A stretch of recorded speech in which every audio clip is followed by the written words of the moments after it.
Welcome to a Tech Moment on Cannabis Tech. I'm your host, Christina Etter.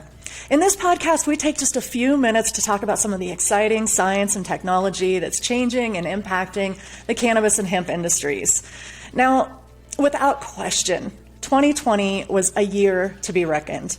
From a global pandemic to civil unrest nationwide in the United States and devastating wildfires across the West Coast, the entire year brought challenges and hardships regardless of what industry we were in. Now today, the end of the pandemic is in sight, steps are being taken towards social justice, but yet that threat of climate change and wildfires still loom over cannabis, hemp, and all of agriculture. As we move towards the summer months, the temperatures start to rise, the drought levels increase, and anxiety soars as the memories from 2020 linger on everybody that was impacted by the West Coast wildfires last year. Now, my guest today hopes to ease some of that anxiety by offering help to wildfire-impacted cannabis farmers. With nearly 40 years of experience as founder and CEO of cannabis nutrient giant Advanced Nutrients, Mike Straumietis, known as BigMike, is one of the most respected and followed voices in the cannabis industry. He's joining us today to discuss his efforts to provide a little relief to the farmers devastated by the fires last year. Welcome to the show, Mike. It's great to have you here. Thank you for having me on, Christina. So, before we dive into the main point of today's podcast, let's start by talking about you a little bit and the history of Advanced Nutrients. Now, clearly you're a pioneer in the industry, so I would love to hear kind of how all of this started for you. And today, is this what you envisioned for the cannabis industry way back then? Wow. No, when I started, it was 1983. I was 23 years old, so I've been doing this for quite some time. It was quite different back then than it is now. I call it the dark ages. So I grew a lot during the dark ages, and I was figuring out, okay, how can I grow a lot of cannabis without going to jail? Where do I got to go in the world? I was thinking about Amsterdam, and I thought, well, you know what, British Columbia, Canada, that seems to be a pretty open place, and they speak English. I don't have to learn Dutch, and I'm kind of familiar with everything the way it works. So headed up to Canada, and that's where I started Advanced Nutrients. I was never really happy with the nutrients that were available to grow cannabis. There was nothing specifically made for cannabis growers. And so 1999 started Advanced Nutrients. Incredible. It is really just amazing to me, I think, to think about how much the industry really has grown over the last several decades. Now, obviously, you've seen the industry shift many, many times over the years, I'm sure. I know it's something big to kind of summarize, but how would you kind of summarize all of this substantial amount of change and development growth in the cannabis industry over these several decades? Fantastic, rewarding, and amazing.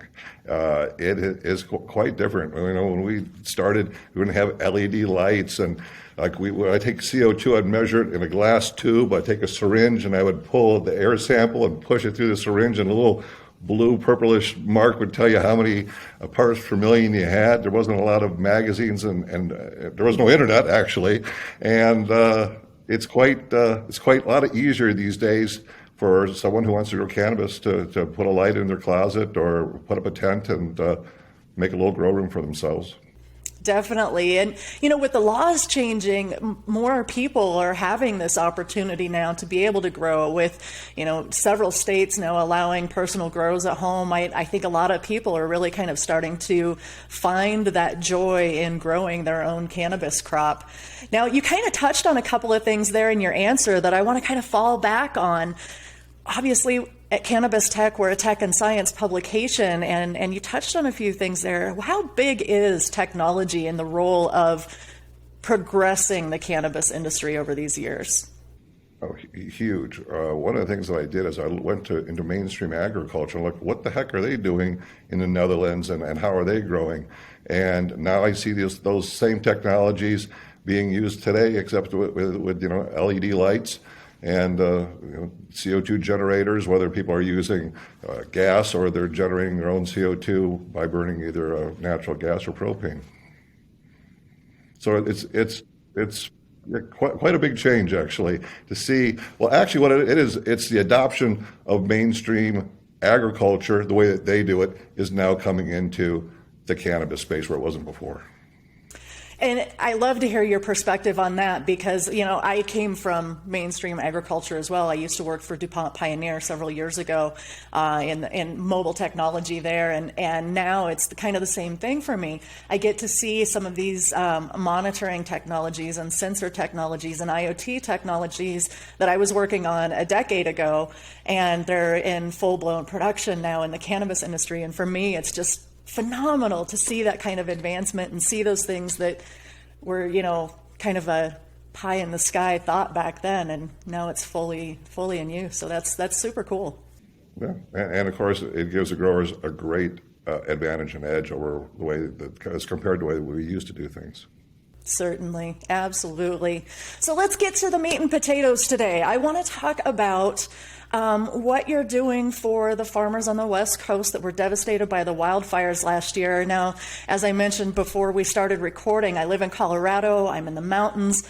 Wildfire out here is a constant threat, and it's probably one of the most terrifying natural disasters that I've ever been through. And we know, last year that was just a horrible, horrible thing to watch, even from a distance, what was going on there in the West Coast. And many producers lost everything. And I'm sure some of them didn't have the typical crop coverage that we think of, with other agricultural crops. And I'm sure some of them were probably denied FEMA because of the nature of their crops. So I would just love to hear kind of your take on what happened last year and just how horrible it must have been for these farmers. Yeah, those farmers were devastated. Cannabis farmers were just, where the wildfires were, just obliterated just hundreds and hundreds of families' grows. When I see something like that, it's like, okay, so as a company, if you're successful, my philosophy, our company's philosophy is you must give back directly to the community in which you get your money from and society as a whole. And this is giving back directly to the community where we get our money, and that feeds us. So we give back. We donated $250,000 worth of advanced nutrients plus $250,000 in cash. Big $250,000 going to California and $250,000 going to the state of Oregon. And then also recently St. Vincent had the big volcanic eruption, so we just sent $100,000 worth of nutrients to the island of St. Vincent for the cannabis growers there, which are legal. Right. That's absolutely phenomenal, and I know that it's just got to be such a difficult thing, especially when we ride that fine line of legality. It's just so devastating to watch this kind of loss in the industry. But here as we're moving into 2021, like I said in the intro, we've kind of seen the light in the pandemic. There's changes that are taking place towards the civil unrest that we saw last year. After we have a flood, we build levees. After we have earthquakes, the engineers figured out how to build stronger buildings and things that could withstand that kind of a natural disaster. What are the lessons learned, do you think, from the wildfires last year, and what kind of steps can be taken to kind of help this devastation from repeating itself? Yeah. Well, first, if you're a grower, choose your location wisely. In the state of California, they don't allow you to clear brush from around your area, so that complicates the matters. And as you mentioned before, there's no crop insurance. There are some crop insurance starting to come out, and eventually as this industry matures, we'll have all the advantages that mainstream agriculture has. Right. It's definitely encouraging, I think, to kind of see the industry advance a little bit. I know that we all kind of have big hopes for some legislative changes to make things easier for businesses, to let them have access to the same business tools and financial tools that they need in order to expand and grow. I think that's going to make a big difference for our industry in the future. Now, in terms of this assistance that you're providing out there to the West Coast, what kind of qualifications do the farmers need? Is there still an opportunity to apply for help with that assistance? What do farmers need to do? Absolutely. We have our charity is called Humanity Heroes. And basically, they can go to joinhumanityheroes.org, tell us your story, and we will listen. And also, our sales force that is out there, we're very close to the grower networks, so we personally know growers and are seeing what's going on, and we're actually in the trenches on the ground, seeing who needs it most and how we can help.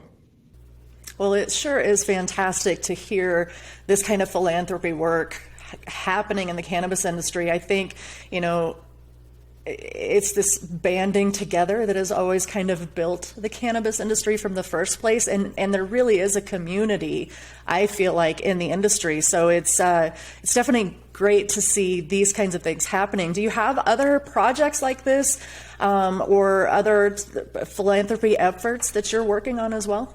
Oh, absolutely. Humanity Heroes also goes and we give backpacks with all the necessities for the unsheltered, the homeless, which, by the way, the numbers are just skyrocketing. When we started doing this here in LA down in Skid Row 6 years ago, we had enough backpacks to hand out to every single person who needed one. Now, it's grown to over 200,000 homeless or unsheltered, and they stopped counting at 200,000. So the real number, we don't know. It's probably around 300,000, and it just keeps growing. So, yeah, we go down there and we give to the shelters and we give to the youth organizations. We donated masks and all kinds of gear during COVID to hospitals as well as down in Skid Row and for the unsheltered. Fantastic. Now, I know that you've kind of dabbled in a lot of different things. I think there was a reality TV show there that you had worked on for a while. Are there other projects or other things outside of this that you're working on now? Well, yeah, there's going to be shooting actually up in Bend, Oregon tomorrow, going up with Belushi Farms, and I got a judge between Chris and Jim's grow and pick the winner and do a few other things up there. So I'm looking forward to doing that. And we're still finding a home for the next marijuana millionaire. It's really tough when you have the word marijuana in something. It's negatively looked at. And it's okay. I understand, marijuana, and it's a word from slang word and all this stuff, but it just rolls off the tongue. Marijuana millionaire, and he'll find a nice home.